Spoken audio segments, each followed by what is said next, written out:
नमस्कार दोस्तों, मैं हूं आपका अंकित मिश्रा और आप सभी का स्वागत करता हूं जेन्युइन टॉक शो। तो जैसे ये जो मेरा वीडियो है वो उन लोगों को टारगेट करेगा ना कि जब कभी आपका प्रिपरेशन करते हो और सिलेक्शन नहीं होता है तो आपके पास बहाने होते हैं। कैसे बहाने होते हैं कि सर मैं तो एक प्राइवेट कॉलेज से पढ़ा हूँ, बीटेक किया हूँ, डिप्लोमा किया हूँ, तो मेरा सिलेक्शन कैसे हो सकता है? चलो नहीं हुआ तो पहले से पता था, नहीं हुआ चलो ठीक है, ट्राई कर लिया हमने। कुछ लोगों का ऐसा था कि सर मेरा सिलेक्शन तो इस वजह से नहीं हुआ क्योंकि मेरा जो फाउंडेशन था ना, जो स्कूल जहाँ से मैंने किया वो बहुत ही बेसिक स्कूल था, गवर्नमेंट स्कूल था। तो वहाँ पे तैयारी मेरी अच्छे से हो नहीं पाई, बेस वीक था, इसलिए मेरा सिलेक्शन नहीं हो पाया। कुछ लोग बोलते हैं कि सर मैं तो बहुत बेसिक विलेज से बिलोंग करता हूँ, इस वजह से मेरा सिलेक्शन नहीं हो पाया। तो ये जो मेरा वीडियो है एक उन्हीं स्टूडेंट्स के लिए है जो कभी ना कभी ऐसे एक्सक्यूज अपने आप से बनाते हैं, किसी और को नहीं देते, वो ये एक्सक्यूज अपने आप को देते हैं। तो आज के हमारे जो गेस्ट हैं वो अनिल सिंह गोयल जी हैं। इनसे हम बात करेंगे। ये गुजरात के रहने वाले हैं और गुजरात के किसी एक विलेज से बिलोंग करते हैं। विलेज में रह के इन्होंने एक गवर्नमेंट स्कूल से अपनी तैयारी करी, बेसिक प्रिपरेशन जो होती है वो उन्होंने वहां से किया। 11 ट्वेल्थ में भी इन्होंने बिल्कुल खास प्रिपरेशन नहीं करी, बिल्कुल बेसिक प्रिपरेशन करी।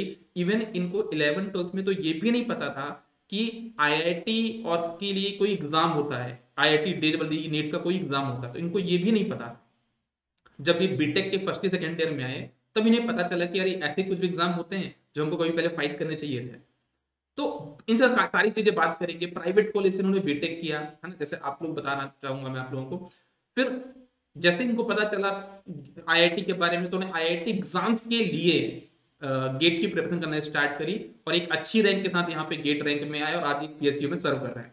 तो चलिए इनसे हम बात करते हैं और इनकी जर्नी के बारे में जानते हैं कि इनका सोर्स ऑफ मोटिवेशन क्या था, स्टडी मटेरियल कहाँ से इन्होंने अचीव किया, क्या इनके साथ ऐसे स्ट्रगल्स नहीं देखे लाइफ में? क्योंकि स्ट्रगल तो मैंने बता ही रहा हूँ आपको कि स्ट्रगल इन्हें देखा है। कहाँ पे देखा है? इन्हें पता ही नहीं था 11 ट्वेल्थ में कि इस नाम के एग्जाम होते हैं, एक विलेज से बिलोंग करते हैं, तो कहीं ना कहीं इनको बीच में स्ट्रगल्स तो आए होंगे। उनको कैसे फेस किया इन्होंने, वो सारी चीजें हम इनसे बात करने वाले हैं। तो चलिए मैं इनको कॉल करता हूँ और इनसे हम सारी चीजें मिलके बात करते हैं।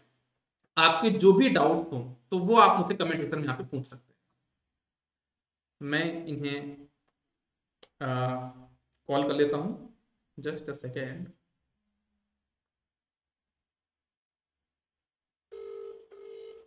Yes.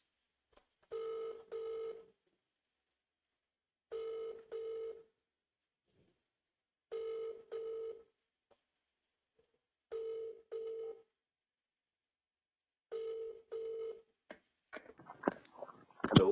Hello. Aniruddh sir. Hello. मैं यहाँ पे प्रॉपरली ऑडिबल हूँ? Yes sir. ओके सर, यहाँ पे स्टूडेंट जुड़े हुए हैं हम सभी से। ठीक है हाँ तो हाँ ऑडिबल है। हाँ हाँ, तो मैं आप सभी का स्वागत करना चाहूंगा आपका भी यहाँ पे, हमारे जो नया शो हमने स्टार्ट किया है। ओके ठीक तो है। सर जैसे आपसे मैं थोड़ा सा यहाँ पे पूछना चाहूंगा आपकी जर्नी के बारे में कि आपका जो बेसिक था वो कहाँ से था, आप कहाँ से बिलोंग करते हैं, आपका जो विलेज है, सिटी है, स्कूल, कॉलेज, उसके बेसिक चीजें हम आपके बारे में जानना चाहेंगे। अच्छा तो मेरा बेसिकली जो है वो मैं अभी ऊना तालुका से आता हूँ। बेसिकली गिर सोमनाथ डिस्ट्रिक्ट है, वेल नोन गिर रीजन ऑफ गुजरात। जी जी। तो वहाँ से मैं एक स्मॉल टाउन है जिसकी आबादी आई थिंक 5,000 के अराउंड होगी। ओके। तो वहां से मैं बेसिकली आता हूँ और वहां पर पहले जब हम प्राइमरी में थे तो क्या था कि एलकेजी एचकेजी जैसा तो कुछ था ही नहीं, मतलब उस टाइम पे था लेकिन हम्म बेसिकली मैं नहीं गया था, मैंने सीधा फर्स्ट से स्टार्ट किया था। हम्म। तो फर्स्ट से 7 तक जो है वो गवर्नमेंट वहां पर प्राइमरी स्कूल थी, वहां पर से मैंने प्राइमरी अपना किया। ठीक है। उसके बाद जो है वो वहां पर 8 के लिए जो है वो हमारे बाजू में स्मॉल टाउन है पूना, वहां पर जाने की जरूरत पड़ी थी। तो 8 9 10 जो है वो वहां पर स्वामीनारायण गुरुकुल से मैंने किया था। ठीक है। फिर बाजू के विलेज में जो है वो आसपास के विलेज में वहां पर 11 12 था, तो वहां ओके। से 11 12 किया। हम्म। और 11 12 में वहां पर माहौल ऐसा था कि जो ये सब आता है जेडब्ल्यू नीट का इम्पोर्टेंस कुछ वहां पर किसी को नहीं पता था बेसिकली, मुझे भी पता नहीं था इसलिए। और आईआईटी एनआईटी ऐसा कुछ होता है जैसा बेसिकली मुझे पता ही नहीं था। मतलब सिर्फ बोर्ड एग्जाम की तैयारी करी आपने वहाँ पे, ऐसा? हाँ सिर्फ बोर्ड की, और बोर्ड की एग्जाम्स में भी ऐसा रहता था कि मतलब 12th का जो है वो कई बार क्या है कि सिलेबस जो है वो कंप्लीट हुआ नहीं हुआ उस टाइप का।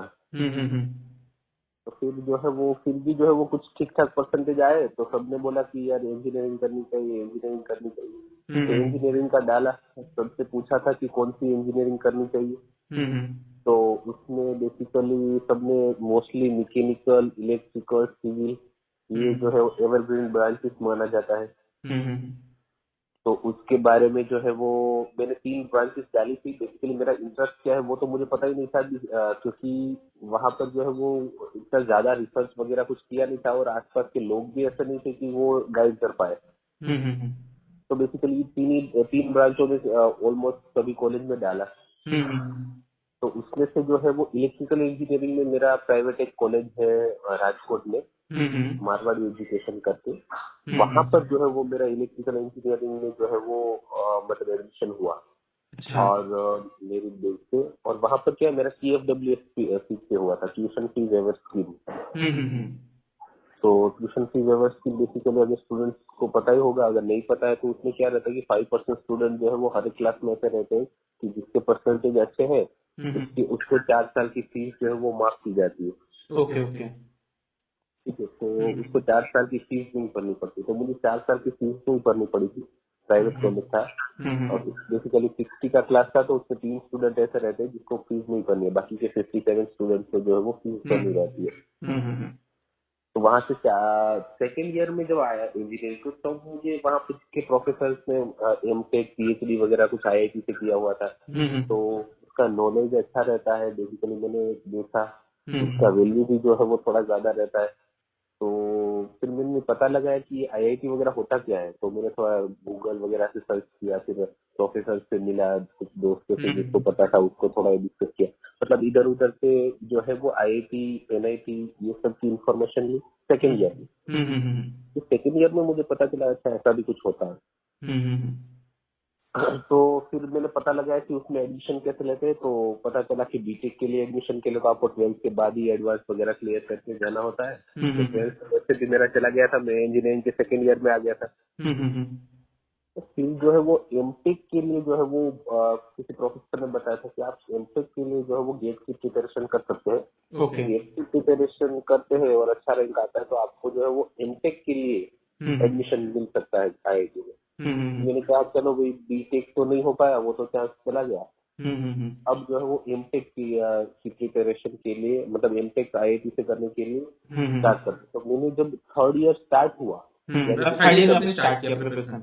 हाँ, स्टार्टिंग ऑफ थर्ड ईयर में ही मैंने अपना प्रिपरेशन स्टार्ट किया, यही मोटिवेशन से कि वो अच्छा परफॉर्म करके जो है वो एमटेक के लिए एडमिशन लेना है IIT वगैरह। फिर बेसिकली मैं आगे बढ़ा, तो उसमें क्या है कि आगे बढ़ा तो फिर PSU वगैरह का भी जानने को मिला कि PSU वगैरह ऐसा भी कुछ होता है। तो PSU के बारे में पता चला। फिर जो है वो मैंने थर्ड ईयर पूरा प्रिपरेशन किया, फोर्थ ईयर किया, फिर फोर्थ ईयर फाइनल ईयर में अपीयर हो सकते गेट के लिए। तो फाइनल ईयर में मैं अपीयर भी हुआ था, फाइनल ईयर यानी कि 2018। तो गेट 2018 में मेरा 45.67 मार्क्स थे, और 5066 ऑल इंडिया रैंक। मतलब 5000 कुछ रैंक थी आपकी 2018 में, ठीक है। हाँ, फिर मैंने जो है वो मेरा गोल फिक्स था कि IIT में या PSU में ही लेना है। तब तक जो है वो मेरा गोल थोड़ा शिफ्ट हो चुका है, मतलब IIT में एमटेक भी अगर मिल जाता है और अच्छी रैंक आती है तो PSU भी ले सकते हैं, ऐसा भी। मतलब ये था कि दोनों में कुछ एक चीज मिल सकती है मेरे को, ऐसा। हाँ, तो फिर जो है वो मैंने, लेकिन मैं जनरल कैटेगरी से हूँ तो 5066 रैंक में कुछ नहीं मिलेगा, IIT में मिलेगी तो PSU मिलेगी। तो फिर मैंने दिल्ली जो है वो प्रिपरेशन करने के लिए गया। उस टाइम पे क्रिएटिव जो है वो था, तो ऑफलाइन क्लासेस, कोविड वगैरह कुछ था नहीं तब। तो मैंने प्रिपरेशन किया, फिर 2019 में अपीयर हुआ। तो 2019 में मेरे 92 मार्क्स थे with all India rank 39। 92 marks at the rank कितनी थी आपकी? 39 ऑल इंडिया रैंक 39। और उसके बेसिस पे जो है ऑलमोस्ट सारे IITs, PSUs वगैरह वही रैंक पे तो हो ही जाता है। तो सारे जो ऑप्शंस थे मेरे पास, उसमें से जो है वो मैंने ONGC ज्वाइन किया। ONGC, okay. हाँ, ONGC में जो है वो मेरा पोस्टिंग मुंबई हाई ऑफशोर में आया हुआ है। मुंबई ऑफशोर में ना आपका पोस्टिंग? हाँ, तो मैंने अक्टूबर 2019 में जो है ONGC ज्वाइन किया। ओके। और अभी अक्टूबर 2022 मतलब गया है, तो वह 3 साल वहां पर कंप्लीट हो चुके हैं। अच्छा, और 3 ये साल फोर्थ ईयर कंप्लीट हो रनिंग गए। है। हाँ, तो मेरा अभी क्या है, ऑफशोर में पोस्टिंग है, और साथ साथ साइमल्टेनियसली जो है वो टीचिंग वगैरह का भी मेरा जो है वो पैशन है। सर तो आपका ऐसा रहता है ना ऑफशोर में, ऐसा था कि आपको 15 डेज के लिए वहाँ पे, 15 डेज आपको फिर मतलब घर के लिए रहना पड़ता है ना, ऐसा कुछ रहता है ना? जी सर, जी सर। वो 15 डेज बेसिकली में वहां आपको पर मतलब जो है टीचिंग भी करना 14 है। Days 14 days on off pattern रहता है। हम्म। तो 14 डेज ऑन ऑफ पैटर्न में जो है वो 14 डेज आपका ऑन रहता है, मतलब समंदर में जाना पड़ता है, ऑफशोर में जाना पड़ता है। वहां पर ही खाना रहना, वो सारी सुविधाएं उपलब्ध होती है। आपका फील्ड भी वहाँ ही होता है, तो आपको काम भी वहीं करना है। तो आप जो है वहां पर 14 डेज रहते हैं, फिर 14 डेज जो है वो कम्प्लीटली ऑफ रहता है, फिर 14 डेज जाना होता है, फिर 14 डेज ऑफ रहता है, उस टाइप का। तो 14 डेज ऑफ में जो है वो आप अपना जो भी कुछ करना है, आपका पैशन फॉलो करना है, या फिर कई लोग प्रिपरेशन करते हैं, कई लोग जो है वो मतलब घर पे ट्रैवल रहते करते हैं, तो हैं। इस टाइप का। हाँ, तो आपका दिखता सबका। रहता हूँ मैं स्टेटस वगैरह, तो वो आप जो ट्रैवल करते हैं दिखता रहता है मेरे को। हाँ, तो ट्रैवलिंग या फिर कहीं भी घूमना होता है, तो उस टाइप का कर सकते हैं। जो भी मतलब करना है कर सकते हैं, एकदम फ्री रहते हैं आप 14 दिन। तो इस टाइप का मेरा ये जर्नी था। तो मतलब जैसे कुछ बच्चों के मेरे पास डाउट्स थे यहाँ पे कि जैसे ऐसा बहुत बार होता है ना कि अंदर से किक आती है कि यार हो जाएगा, तो आपको कब पता चला कि ये मेरा हो सकता है, हो जाएगा, ऐसा कब आपको ऐसा फील हुआ? बेसिकली सर, जब हमारी प्रिपरेशन उस स्टेज पे पहुंच जाती है ना, तो जो है वो लगने लगता है कि यार हो जाएगा। क्योंकि जब मैंने 2018 में दिया था, तो तब मेरी प्रिपरेशन एक दो सब्जेक्ट मैंने किए भी नहीं थे, बाकी के जो किए थे वो भी उतने स्ट्रांग नहीं थे कंसेप्ट हमारे। तो उसमें क्या है कि बेसिकली हमें कॉन्फिडेंस अंदर से ही नहीं आ पाता। लेकिन जब मैंने 2019 में सही से प्रिपरेशन की थी, एक भी सब्जेक्ट जो है वो मतलब लीव नहीं किया था, उसके बाद रिवीजन, टेस्ट सीरीज, ये सब प्रॉपर था, तो एक कॉन्फिडेंस आने लगता है, क्योंकि बेसिकली इस बार तो जो है वो मैं मतलब हो ही जाएगा, कुछ अच्छा होने वाला है। रैंक का आप इतना जो है वो आइडिया एक्यूरेटली नहीं लगा पाते, लेकिन इस साल जो है वो कुछ अच्छा होने वाला है, इस टाइप का कॉन्फिडेंस तो आ ही जाता है। और जब आपका प्रिपरेशन एक अच्छे लेवल पे पहुंच जाती है, तो आप फिर आप कोई भी एग्जाम देते हैं, तो भी जो है वो या कोई भी एग्जाम में अच्छा ही परफॉर्म करते हैं। मतलब आपका एक कॉन्फिडेंस अंदर से एक गट फीलिंग आ जाती है कि चलो इस बार कुछ अच्छा ही होने वाला है। लेकिन वो तब आता है जब आपकी प्रिपरेशन जो है वो एक अच्छे स्टेज पे है। हम्म।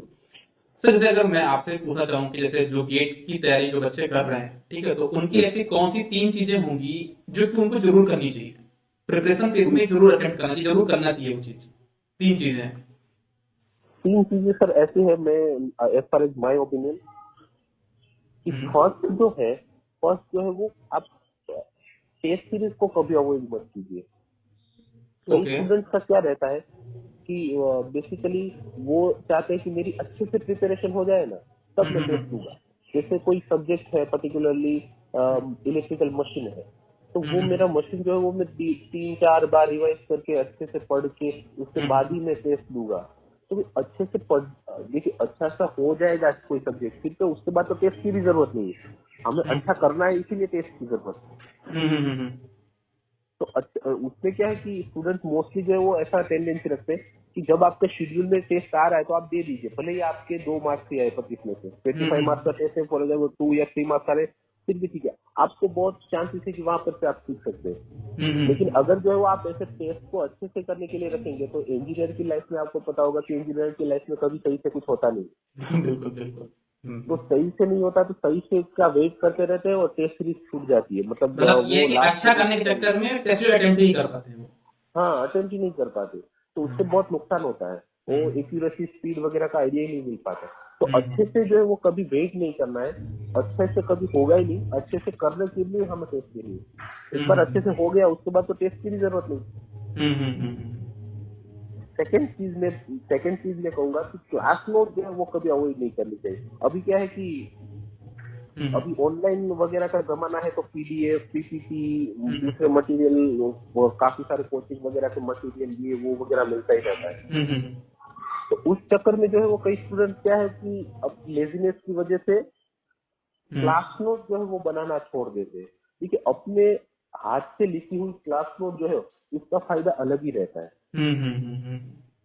और वो जो है वो लाइफ टाइम तक हमारी याद रहती है। हम्म। अपनी लैंग्वेज में लिखी हुई जो होती है। तो आप ऑनलाइन क्लास कर रहे हैं, सेल्फ स्टडी कर रहे हैं, ऑफलाइन क्लास कर रहे हैं स्टूडेंट, तो वो किसी को भी जो है वो अपने क्लास नोट हमेशा ही बनाने चाहिए अपने हाथ से। एक बार तो अच्छे से बनाने ही चाहिए, उसमें भले ही आप एडिट करते रहे बाद में, लेकिन एक बार तो जो है वो क्लास नोट बनानी ही चाहिए। क्लास नोट कभी अवॉइड नहीं करना चाहिए। देखिए ये चीज मुझे लगता है कि आजकल के बच्चे बहुत ज्यादा कर रहे हैं, क्योंकि जब से पीडीएफ का जमाना आया है ना, क्लास नोट्स का, ऑनलाइन क्लास था, तो उसको बहुत लोग अवॉइड करते हैं। तो मुझे लगता है कि इसके मतलब मैं भी क्लास में बोलता हूँ बच्चों को कि जो भी मैं पढ़ा रहा हूँ उसको आप एक बार नोट जरूर बनाओ, इसका पीडीएफ मैं आपको प्रोवाइड कर दूंगा, लेकिन नोट्स आप अपने यहाँ से खुद बनाओ। बिल्कुल बिल्कुल सर, वो लेजीनेस की वजह से होता है कि उसको लगता है कि पीडीएफ से काम नहीं चलेगा, वो चलेगा ही नहीं।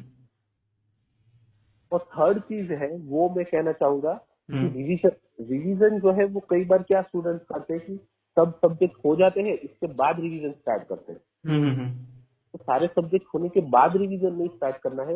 रिवीजन जो है वो साइमल्टेनियसली रखना है। जैसे कि फर्स्ट सब्जेक्ट हो गया और सेकंड सब्जेक्ट आप प्रिपेयर कर रहे हैं, तो साथ में थोड़ा थोड़ा फर्स्ट सब्जेक्ट का भी रिवीजन रखना है। फिर जैसे थर्ड सब्जेक्ट आप कर रहे हैं, तो जो पिछले 2 सब्जेक्ट हो चुके हैं उसका भी साथ में थोड़ा थोड़ा रिवीजन रखना है। तो रिवीजन जो है वो साइमल्टेनियसली चलेगा आपके सब्जेक्ट की प्रिपरेशन के साथ। ऐसा नहीं कि सारे 10 सब्जेक्ट या 12 सब्जेक्ट है वो कंप्लीट हो गए उसके बाद रिवीजन स्टार्ट है, फिर तो जो है वो आगे के जो कुछ सब्जेक्ट है वो तो भूल जाएंगे।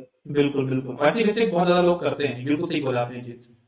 जब वो शेड्यूल भी बनाते हैं ना कि मुझे गेट का एग्जाम फरवरी में है, तो मैं मतलब आपका जुलाई से सितंबर तक मैं ये सब्जेक्ट पढ़ लूंगा, फिर सितंबर में रिवीजन स्टार्ट करूंगा, लोग ऐसा शेड्यूल बनाते हैं। तो उनको शेड्यूल ऐसा हाँ कुछ बनाना चाहिए कि सब्जेक्ट एक कंप्लीट हुआ, दूसरा स्टार्ट कर, पहले वाले का रिवीजन भी स्टार्ट कर दो आप हाँ वही उसी तरीके से साइमल्टेनियसली। रखना। तो ये 3 चीजें हैं जो मेरे ख्याल से सबसे ज्यादा इम्पोर्टेंट है। बाकी तो छोटी छोटी चीजें रहती है, लेकिन ये 3 चीजें जो है वो अवॉइड नहीं करनी चाहिए। अच्छा, ये चीज मैं बोलूंगा कि ऐसी कौन सी 3 चीजें हैं जो कि गेट स्टूडेंट को नहीं करना चाहिए, अवॉइड करना चाहिए, वो क्या बोलोगे आप? एज पर माय ओपिनियन वो 3 चीजें, मतलब फर्स्ट तो ये है कि स्प्रेड आउट जो अब अभी सोर्सेस अवेलेबल रहते हैं, जैसे यहाँ से पीडीएफ कलेक्ट कर ली, यहाँ से किसी की पीपीटी कलेक्ट कर ली, या यहाँ से टेलीग्राम से कुछ मिल गया, तो ये जो स्प्रेड आउट सोर्सेस है ना उसको अवॉइड करना चाहिए। क्योंकि वो जो है ना वो एक जो सिस्टमेटिक प्रिपरेशन होती है वो नहीं करवा पाते। तो स्प्रेड आउट सोर्स मैंने मैंने खुद ये गलती की हुई थी, क्योंकि मैंने जब फर्स्ट टाइम प्रिपरेशन की थी ना, तो थर्ड ईयर और फोर्थ ईयर में मैं कर रहा था जब कोचिंग नहीं किया था, तब जो वो मैं से कुछ मिल गया, फेसबुक से कुछ मिल गया, टेलीग्राम से कुछ मिल गया, यूट्यूब से कुछ मिल गया, या कहीं से रेफरेंस बुक मिल गई, कहीं से जो मटेरियल मिल गया। तो ये सारी चीजें जो है वो मैंने कलेक्ट करके करके यहाँ से कुछ पढ़ता था, यहाँ से कुछ पढ़ता था। तो ये जो है वो हमारे माइंड में कंफ्यूजन ज्यादा बढ़ाते हैं, क्योंकि हर एक का जो है वो पढ़ाने का अप्रोच या फिर जो लिखने का अप्रोच जो है वो अलग अलग रहता है। बिल्कुल। तो उससे क्या क्या कंफ्यूजन बढ़ता है, और हमारी एक माइंड में जो क्लियरिटी आनी चाहिए वो नहीं आ पाती। और बेसिकली हमारा पढ़ने का मीनिंग यही रहता है कि हमारा कंफ्यूजन कम करना है। बढ़ाना नहीं है उसको, उससे और ज्यादा बढ़ जाता है। बिल्कुल सही बोला हाँ, आपने चीज। और कंफ्यूजन बढ़ाना नहीं है, तो वो उससे क्या है, स्प्रेड आउट जो आपके सोर्सेस है उससे जो है वो कंफ्यूजन और बढ़ता है, कम नहीं होता है। वो एक तो नहीं करना है। सेकंड सेकंड चीज है कि कई बार फैकल्टी, किसी भी फैकल्टी से आप पढ़ते हैं, तो जो भी फैकल्टी, अभी क्या है कि यूट्यूब में मैं देखता रहता हूँ कि जो जो फैकल्टी आपके टाइम पास कर रहे हैं या फिर इधर की बातें कर रहे हैं, नाच गाच या के पढ़ा रहे हैं। हाँ ऐसा ऐसा फिर कुछ भी, मतलब तो उस चीजों से जो है वो बचना चाहिए। भले ही वो एंटरटेनमेंट लगता हो, स्टूडेंट को मजा आ रहा है, लेकिन वो आपके करियर के लिए ठीक नहीं है। एज ए एस्पिरेंट जो है वो आपके लिए वो सही बात नहीं। बच्चों को मैं भी ये चीज बोलता हूँ कि अगर आपको मतलब नाचना गाना देना, तो एक मूवी जाके देखा हो। हाँ वही वही, एंटरटेनमेंट के लिए क्लास में क्यों आना है। तो वही चीज। और जो फैकल्टी जो है वो कोई आपके फैकल्टी ऑनलाइन ऑफलाइन या कहीं पे भी, अगर आप उसको सीरियसली होके पढ़ा रहे, इधर उधर की बातें नहीं कर रहे, अपने घर की बात, आज सब्जी कौन सी बनाई, ये बातें नहीं कर रहे, तो आपको इट माइट बी पॉसिबल थोड़ा सा बोरिंग लगेगा, लेकिन वही सही है आपके लिए। दवाई थोड़ा कड़वी होनी चाहिए, है ना? हाँ, दवाइयाँ तो कड़वी ही होगी। तो वो जो है वो मतलब उस चीजों से अभी बचने की जरूरत है स्टूडेंट को बेसिकली। वो मुझे उससे लगता क्या है है कि कि एक चीज में जो आपने दोनों पॉइंट बताया ना, वो स्टूडेंट आजकल इसी में स्ट्रगल कर रहा है। हाँ, बेसिकली सर मैंने एज ए एस्पिरेंट भी ये चीजें फेस की हुई थी, और अभी का ट्रेंड भी मैं देखता आ रहा हूँ। तो इसी के जो एक्सपीरियंस के हिसाब से जो है वो मैं कंक्लूजन बताने की ट्राई कर रहा हूँ। वो तो बेसिकली आप भी इतने साल से जो है वो टीचिंग फील्ड में है, तो आपकी भी बिल्कुल जैसे आपके बिल्कुल बिल्कुल। स्टूडेंट्स जो है वो भी डाउट लेके आते होंगे, ऐसे प्रॉब्लम फेस करते होंगे, तो आप भी ये चीजें बहुत ही मतलब इजीली समझ सकते हो कि ये चीज तो अभी बेसिकली एस्पिरेंट जो है वो फेस कर रहे हैं। और थर्ड थर्ड चीज ये है कि मतलब स्टूडेंट जब भी आप प्रिपेयर करते हैं कोई भी पर्टिकुलरली सब्जेक्ट जो है वो प्रिपेयर करते हैं, तो दूसरा सब्जेक्ट आपने प्रिपेयर किया, तीसरा सब्जेक्ट प्रिपेयर किया, तो आप प्रिपरेशन में बेसिकली क्या करते हैं स्टूडेंट कि जो है वो क्वेश्चन प्रैक्टिस पे जो है वो ज्यादा फोकस नहीं करते। क्वेश्चन प्रैक्टिस पे ज्यादा फोकस नहीं करते, बेसिकली वो जो नोट बनाई है या फिर पीडीएफ उसके पास अवेलेबल है, उसी का रिव्यू बार बार करते रहे, तो क्वेश्चन की वेराइटी जो है वो देखने को नहीं मिलेगी। भले ही फैकल्टी जो है वो तो अपनी ओर से जो है वो क्लास में कुछ एग्जाम्पल की वेराइटी कवर करने की ट्राई करेंगे, आपको अपनी ओर से भी जो है वो वेराइटी कवर करना पड़ेगा। उसकी बार बार वही थियरी रिवाइज कर करके कोई फायदा नहीं है। हाँ, टॉपिक कोई पर्टिकुलर टॉपिक है जहाँ पर जो है वो आपको लग रहा है कि यार ये मैं थियरी भूल गया हूँ, या फिर ये कंसेप्ट जो जब पढ़ाया था तब कब भूल गया, तो वही पर्टिकुलर टॉपिक आप उसकी थियरी रिवाइज कर सकते हैं। बार बार वही की वही एग्जाम्पल, वही के वही थियरी जो है वो पढ़ने से, रिविजन करने से फायदा नहीं होगा। इससे अच्छा है क्वेश्चन के थ्रू रिविजन करो, क्वेश्चन जो है वो ज्यादा से ज्यादा करो, ताकि वेराइटी जो है वो कवर हो। बाकी जो थियोरेटिकल पार्ट है वो एग्जाम से पहले जो है वो जब लास्ट रिविजन लगाते हैं उसके एक बार पढ़ लीजिए। तो बार बार जो है वो मेरे ख्याल से क्लास नोट रिवाइज करके ज्यादा फायदा नहीं होगा। मतलब बार बार क्लास नोट रिवाइज नहीं करना, रिवाइज तब करना किस टॉपिक में आप स्ट्रक हो जाओ, तब जाके उसको नोट खोल के देख लो उसको, हाँ क्वेश्चन ना बने। हाँ, ये सही बताइए आपने। क्वेश्चन बढ़ेगी। अच्छा, आपसे पूछा जाए कि आपका जैसे आपने जब प्रिपरेशन फेज में, तो कभी एक टाइम आया होगा आपके पास, अगर कभी लगा कि यार मुझसे नहीं हो पाएगा, उसको कैसे डील किया आपने? हाँ सर, एक फेज तो वो आया था बेसिकली कि जब उसमें लगता है कि यार अभी तो प्रिपरेशन ये इतना डिफिकल्ट है, इतनी कंपटीशन है, और कई बार लगता है मेरे जैसे कोई प्राइवेट कॉलेज से जो स्टूडेंट्स आ रहे हैं उसको ऐसा भी लग रहा है कि यार ये तो आईआईटी वाले भी बैठ रहे हैं, एनआईटी वाले भी बैठ रहे हैं, इसके बीच में हमारा तो कैसा ही होगा। और जब मैं दिल्ली प्रिपरेशन करने गया था तब भी ये चीज मेरे माइंड में स्टार्टिंग में बहुत आती थी, क्योंकि वहां पर स्टूडेंट्स क्या है, कोई स्टूडेंट 3 4 5 साल से प्रिपरेशन कर रहे हैं, तो वो अगर क्लास में आपके साथ बैठे हुए हैं तो वो तुरंत आंसर निकाल के दे देंगे, और तो अभी तक सही से पेन उठाई भी नहीं तब तक वो आंसर भी कर देंगे, तो आपको लगेगा अरे यार ये इतना टैलेंटेड है और फिर मेरा तो इसमें कैसे होगा। लेकिन बेसिकली जो है वो सोचने वाली ये भी बात है कि 4 5 साल से वो कर रहा है, तो क्या कर रहा है, यही कर रहा है कि क्लास में बैठ कर आंसर दे रहे हैं बस। हाँ, और बेसिकली क्या है उसका एक रिपीटिटिव टाइप हो जाता है कि वही क्वेश्चन था, उसका लॉजिक जो है वो नहीं लग पा रहा है, कंसेप्ट जो है उतने स्ट्रॉन्ग नहीं हो, या उसका इधर कोई भी रीजन हो सकता है, उसमें ज्यादा हमें इंटरेस्ट भी नहीं है क्या रीजन है उसकी सब मिलेगा, लेकिन बेसिकली हमें हमारे सक्सेस पे फोकस करना है कि हम जो है उसमें डिमोटिवेट नहीं होना है, और हमें जो है वो अपना इम्प्रूवमेंट करते रहना है, और अपना इम्प्रूवमेंट करते रहेंगे तो कोई भी प्रिपरेशन ऐसी नहीं है कि वो 1 साल में जो है वो ना हो पाए। अगर कोई भी एग्जाम, हमारी टेक्निकल एग्जाम ले लेते, 1 साल डेडिकेटली हम प्रिपेयर करते हैं तो वो एग्जाम निकल जाएगी। तो बेसिकली हमें तो वो दूसरे लोगों से जस्ट डिमोटिवेट होंगे। अच्छा, एक चीज मुझे मतलब लास्ट सेशन में किसी स्टूडेंट ने डाउट पूछा था, है ना, वो मैं आपसे पूछना चाहूंगा, जैसे कि बच्चों के दिमाग में ऐसा था ना कि यार हमारा सिलेक्शन हो जाए, हमको पीएसयू मिल जाए, हमारा सिलेक्शन हो गया, बस लाइफ कंप्लीट है, हमारी सक्सेस मिल चुका। तो ऐसा है, या फिर उसके बाद भी दिमाग में कुछ और चीज रहती है कि नहीं बेटे ये भी कर लेते हैं, ये भी कर लेते हैं, अभी मेरा एक नया एम क्रिएट कर लिया, जैसे आपका पहले एम था कि मुझे गेट के थ्रू पीएसयू में जाना है या फिर आईआईटी में जाना है, आपने वो अचीव कर लिया, तो आपका बस ये था कि माइंडसेट बन चुका है कि बस इतना ही है कि कुछ नया एम आप अपने लिए क्रिएट कर लिया। वो तो बेसिकली सर उसमें क्या रहता है कि हमारी इच्छाएं जो है वो कभी समाप्त तो नहीं होती है, लेकिन फर्क क्या आता है कि जैसे कि हमने कुछ अचीव करना था, तो आपने गवर्नमेंट जॉब अचीव कर ली या फिर कहीं पे एडमिशन ले लिया, तो जो आपको अचीव करना था तो वो सेल्फ सेटिस्फेक्शन देता है, और एक कॉन्फिडेंस बूस्टर टाइप जो है वो मिलता है। जैसे कि मेरा अभी ऑल इंडिया रैंक 39 था, तो कहीं पे भी जब भी मैं लाइफ में किसी भी चीज की वजह से डिमोटिवेट होता हूँ या ऐसा लगता है कि यार में तो जो है वो इतना मतलब अपने आप पे इंफिनिटी कॉम्प्लेक्स वगैरह आता है, तो उसमें जो है वो रैंक जो है वो कहीं ना कहीं आपको कॉन्फिडेंस करती है कि मैं एक बार जो है वो 39 रैंक लाया था, तो पोटेंशियल तो है। बेसिकली एक बार तो मैंने प्रूव कर दिया कि पोटेंशियल तो है।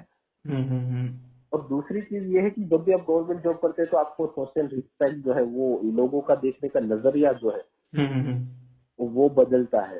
रिस्पेक्ट बहुत ज्यादा मिलती है।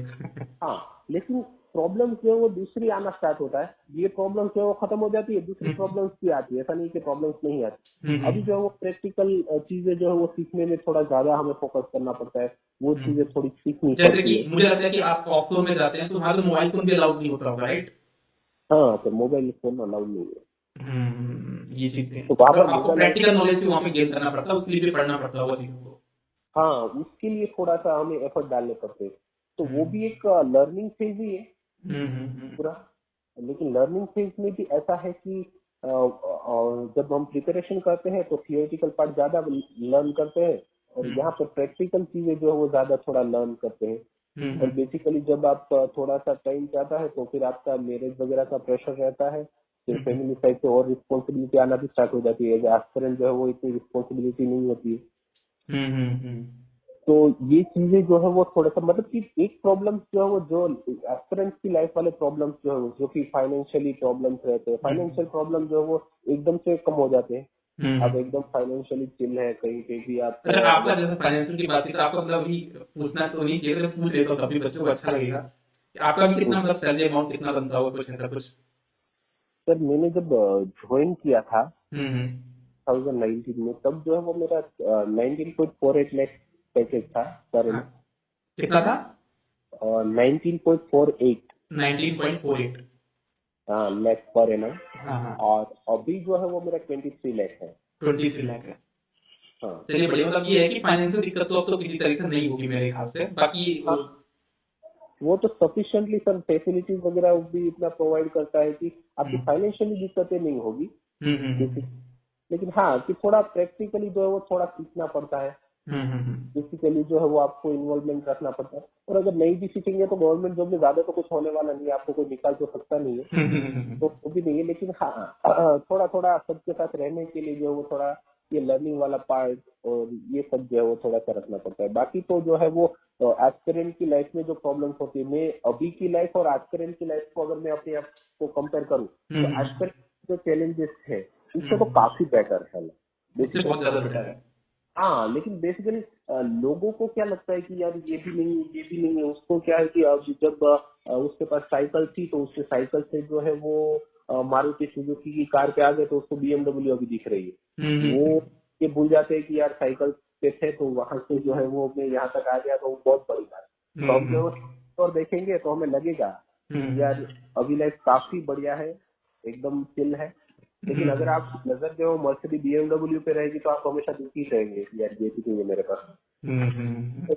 लेकिन बेसिकली दो लाइफ को अगर कंपेयर करता हूँ तो एस्पिरेंट की लाइफ से जो है वो अभी की लाइफ काफी बेटर है, काफी चैलेंजेस कम है।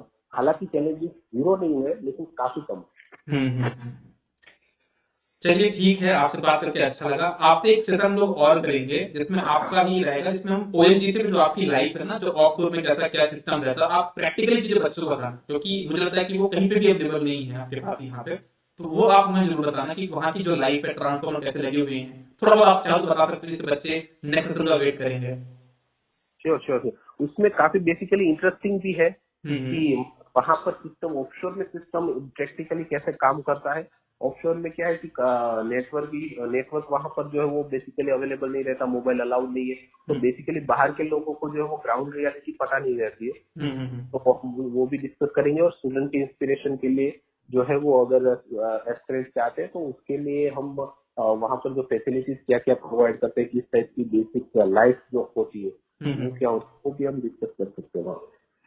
ठीक है सर, आपसे बात करके अच्छा लगा। आप एक सेशन और फिक्स करिए, उसमें बाकी चीजें डिस्कस कर लेंगे। Okay, thank you sir, thank you for giving your time. तो ये रही हमारी अनिरुद्ध जी से बात हुई, जहाँ पे उन्होंने बहुत अच्छे से, बहुत ही मुझे लगता है कि बहुत ही बेहतरीन तरीके से उन्होंने बताया कि हमें क्या करना है क्या नहीं करना है, सोर्स ऑफ मोटिवेशन क्या है, चैलेंजेस कब आते हैं, अभी आते हैं कि बाद में आते हैं, कि अभी की लाइफ बेटर है कि बाद की लाइफ बेटर है, वो सारी चीजें इन्होंने बता दी है। तो आई होप आप लोग को बढ़िया लगा होगा, और आप इस वीडियो को ज़्यादा से ज़्यादा शेयर करिए। और इन्होंने जैसा प्रॉमिस किया कि ये नेक्स्ट सेशन में हमारे साथ आएंगे और ओएनजीसी में की जो लाइफ है उसके बारे में बताएंगे, प्रैक्टिकलिटीज के बारे में बताएंगे, क्योंकि मेरी से बात होती है ना, तो मैं प्रैक्टिकलिटी मुझे जरूर बताते हैं कि सर ट्रांसफॉर्मर में ऐसा कुछ होता है तो हमने ऐसा देखा आज यहाँ पे, तो बहुत अच्छा लगता है मेरे को। तो मैं ये भी चाहता हूँ कि वो आपसे भी इंटरेक्ट करें और डिस्कस करके बताएं कि आगे चल के मतलब ओएनजीसी में आप लोग कैसे अपने यहाँ पे लाइफ को देख सकते हो, वहाँ पे जो प्रैक्टिकलिटी है उनके बारे में भी ये जरूर बताएंगे। तो आपको सेशन कैसा लगा कमेंट सेक्शन में जरूर बताइएगा, ज्यादा से ज्यादा इसको लाइक करिए, शेयर करिए। Good day, all the best.